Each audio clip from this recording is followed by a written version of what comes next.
saludo a tu auditorio. Margarita, yo tengo por acá información, usted es licenciada en Derecho por la UNAM, tiene también una maestría en la Escuela Libre de Derecho, ¿es correcto? Es correcto, de hecho, bueno, ya traigo una larga trayectoria, acabo de cumplir 50 años, pero tengo 27 años ya en el servicio público. ¿Por qué quiere ser ministra de la Suprema Corte, Margarita? Mira, pues principalmente cuando se abrió esta oportunidad yo lo vi como una posibilidad, no para formar parte de un grupo de élite, sino basada sobre todo en la experiencia que tengo, como te lo comentaba, estos 27 años me han permitido pues también, si bien ver también los aciertos que se ha tenido en el avance de la impartición de justicia, también es cierto que hoy todavía tenemos muchas áreas de oportunidad, sobre todo partiendo pues de estas dos principales justificaciones que se tuvieron en esta reforma constitucional, en donde pues la mayoría de la población ve principalmente permeada dentro de los poderes judiciales, tanto locales como federales, el tema de la corrupción y sobre todo esta lejanía, ¿no? En el tema de la impartición de justicia, donde pues si bien es justificado o no por las cargas de trabajo, las personas que están en conflicto dejaron de ser personas, sobre todo para las personas juzgadoras, y se convirtieron en expedientes, entonces en hojas de papel, y eso pues al final alejó precisamente el tema de la impartición de justicia, sobre todo de ser humano, ¿no? Y esa parte creo que es fundamental corregirlo. Hoy es muy importante, sobre todo, pues a partir precisamente de estas campañas, digo, si bien yo pues llevo ya un buen rato recorriendo el territorio del país, no necesariamente en un proceso de campaña, sino dentro de mis actividades laborales, en su momento me tocó coordinar todo el proceso de digitalización de los expedientes para tener esta plataforma digital de las juntas locales de conciliación y arbitraje, porque fui parte precisamente en la implementación del nuevo sistema de justicia laboral en todo el país, y eso pues también me ha permitido pues conocer de cerca, si bien como te decía, la parte rescatable de la impartición de justicia, pero también pues todas estas carencias y la falta de cercanía con la ciudadanía. Después de la elección, Margarita, ¿qué se tiene que hacer para que se dé esta cercanía con la gente, que estos expedientes no sean solamente hojas, sino que se vean como lo que son, ¿no? Personas detrás de estas historias. Pues mira, de primera instancia se tiene que simplificar los procesos, eso yo creo que es básico. Finalmente todos los espacios de impartición de justicia se han visto rebasados por las cargas de trabajo, y algo que tenemos que simplificar es precisamente el tema de los procesos, dejarnos de burocracias para poder realmente atender los asuntos en los tiempos marcados por las propias leyes, y la otra para mantener precisamente el tema de la cercanía. Yo creo que estos espacios de diálogo se tienen que regular y establecer espacios de diálogo social permanentes. Si bien hoy, a partir precisamente del esquema como se está dando las campañas, ¿no? Y que así fueron planteadas desde la propia Constitución y las leyes reglamentarias, ¿no? Hoy, pues, tú ves a todos y las candidatas y los candidatos recorriendo, en el caso de los que vamos para ministros y ministras de la Suprema Corte, pues recorriendo el país, pero creo que es importante que esta cercanía, pues no se deje solamente, pues en esta coyuntura de campaña, sino sí se establezca como diálogos permanentes con las diversas organizaciones de la sociedad civil, pero también en diálogos abiertos con la población que no está en este espacio como parte de estos grupos de organización, ¿no? Entonces, si Bien. nosotros logramos mantener estos espacios, serán relevantes sobre todo para la impartición de justicia. Algo que debemos siempre estar recordando es que si bien las resoluciones deben de estar basadas pues en la propia Constitución, en las leyes y en los tratados internacionales, lo que no podemos dejar de ver a la luz precisamente de lo que sucede en nuestro país es las situaciones que se enfrentan,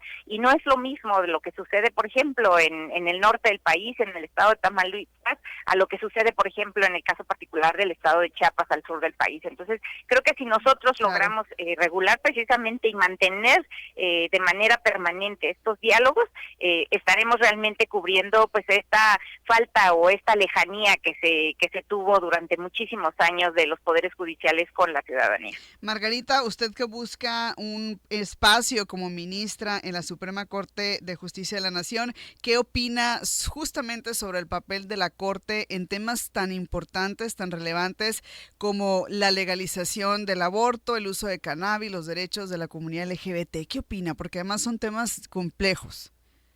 Sí, mira, pues yo creo que al final tenemos que seguir avanzando sobre todo en el tema de libertades y eso es algo que ya está consagrado en nuestra propia constitución política de los Estados Unidos desde hace prácticamente 2011 que fue modificado nuestro artículo primero constitucional. Precisamente se abrió este espacio para la garantía del ejercicio de los derechos humanos de todas las personas y a partir precisamente de esta garantía yo estoy convencida de que tenemos que seguir avanzando en la progresividad y reconocimiento de los derechos humanos y bueno, pues estoy a favor precisamente de esta garantía. Aquí lo que falta precisamente pues es la regulación, tú bien sabes, por ejemplo, en el caso de la libertad para decidir en el caso del aborto y que deje de ser considerado en algunos estados como delito. Hoy todavía tenemos algunos que en sus legislaciones penales lo siguen considerando como delito, a pesar de que pues ya hubo una resolución por parte de la Suprema Corte de Justicia de la Nación, precisamente garantizando la libertad de las mujeres a decidir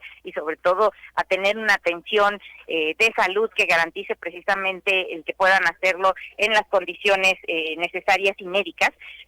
Aquí particularmente pues es algo que todavía tiene que seguirse revisando para garantizar este ejercicio del derecho y lo mismo sucede con todos los demás. De llegar a la Suprema Corte, ¿qué es lo que caracterizaría a Margarita Darrene Rojas Olvera? Mira, particularmente mi enfoque, sobre todo es desde el punto de vista como abogada que me ha tocado transitar desde el punto de vista del derecho social y de la cobertura de estos. Y sobre todo el enfoque que tiene que ver con la protección de los derechos de las personas trabajadoras, algo que es fundamental hoy, que tiene que seguir avanzando la Suprema Corte de Justicia de la Nación y que se ha quedado todavía corta precisamente en esta situación, tiene que ver con los derechos de las personas trabajadoras. Te pongo un ejemplo, la Suprema Corte de Justicia de la Nación determinó que la cuantificación de las pensiones se realizaría en UMAS, en las unidades de medidas, que pues el nivel que tiene precisamente de cuantificación es mucho más bajo que el salario mínimo, cuando todas las personas que han cotizado durante su vida al Seguro Social para poder obtener al final, cumpliendo los años establecidos por la Ley Federal del Trabajo, llegan a este término y resulta que las cuantificaciones se van a realizar en UMAS y no en salarios mínimos como lo han realizado durante toda su vida. Entonces creo que como este ejemplo te lo mencionaba, es importante hacer esta revisión precisamente en términos de considerar siempre pues el principio por persona y lo que beneficie más a las personas. Usted ha hablado en algunos espacios, en algunos foros, sobre la brecha en la desigualdad de género. Este es un tema que también, pues me imagino, le gusta, me imagino que también tiene una perspectiva y me imagino que también sería parte de una línea que podría seguir. Así es, mira, cuando estuve al frente de la Junta Local de Conciliación y Arbitraje de la Ciudad de México, me tocó presidir precisamente el comité para juzgar con perspectiva de género en los órganos impartidores de justicia a nivel de la Ciudad de México. Y esto pues precisamente creo que es todavía un reto.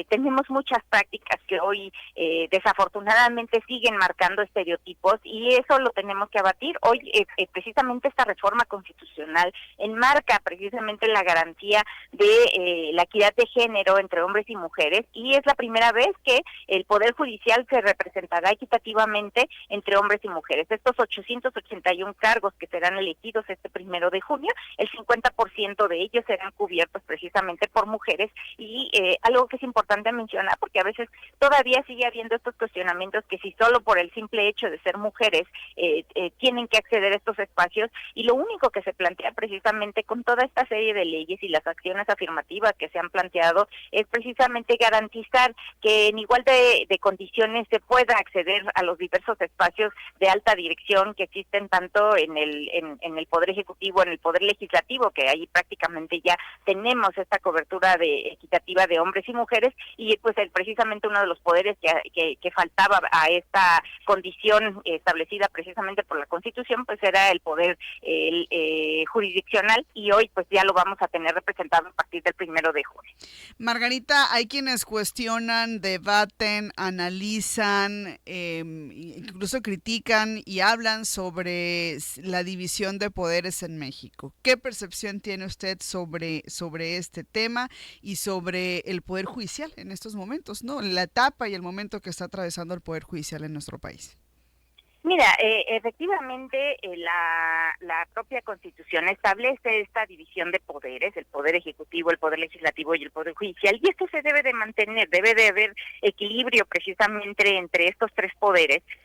Pero algo que no debemos de olvidar es que si bien tiene que haber una independencia, sobre todo al emitir las resoluciones, algo que no podemos perder de vista es que no podemos alejarnos de la realidad que permanece en nuestro país para emitir este tipo de resoluciones. Entonces, si bien, insisto, debe de haber una independencia por parte del Poder Judicial al momento de emitir las resoluciones, algo que tenemos que tener siempre en nuestro foco de atención es la realidad que vive en nuestro país, los estados y los municipios.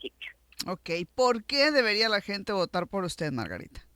Mira, aquí yo me dirijo sobre todo a tu auditorio, pues yo soy una mujer ya de 50 años, como lo mencionaba, soy una mujer que tiene los pies en el suelo, pero que tiene también conocimiento sobre la ley y que no quiero estar específicamente en este espacio por llegar a un espacio de élite, al contrario, quiero permanecer cercana a la gente como siempre lo he sido hasta este momento, pero sobre todo porque tengo la experiencia para plantear soluciones a estas problemáticas que se han venido dando precisamente en la Suprema Corte de Justicia de la Nación por la lentitud de los procesos, por sobre todo esta lejanía. Y si la gente vota por mí, yo estoy comprometida precisamente con nuestro país para poner mi granito de arena y sobre todo mejorar los temas de impartición de justicia. Entonces, si deciden votar este 1 de junio, y que insisto, es importante que cumplamos con esta, si bien es un derecho, con esta obligación democrática para cambiar la historia en términos de la impartición de justicia en nuestro país, que salgan a votar y en esta boleta morada de ministros y ministras a la Suprema Corte de Justicia de la Nación coloquen el número 27, que es el que me corresponde a mí. Muy bien, pues ahí está el mensaje. Por lo pronto, Margarita, agradecerle la posibilidad de platicar con usted esta mañana. Al contrario, muchísimas gracias a ti, Miriam. Gracias. Es Margarita Excelente Darlene día. Rojas Olvera, candidata a ministra de la Suprema Corte de Justicia de la Nación.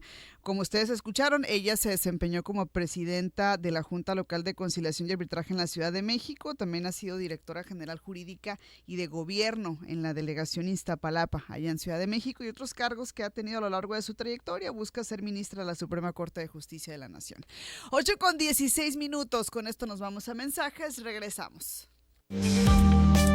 Sonora Noticias AM. Volvemos.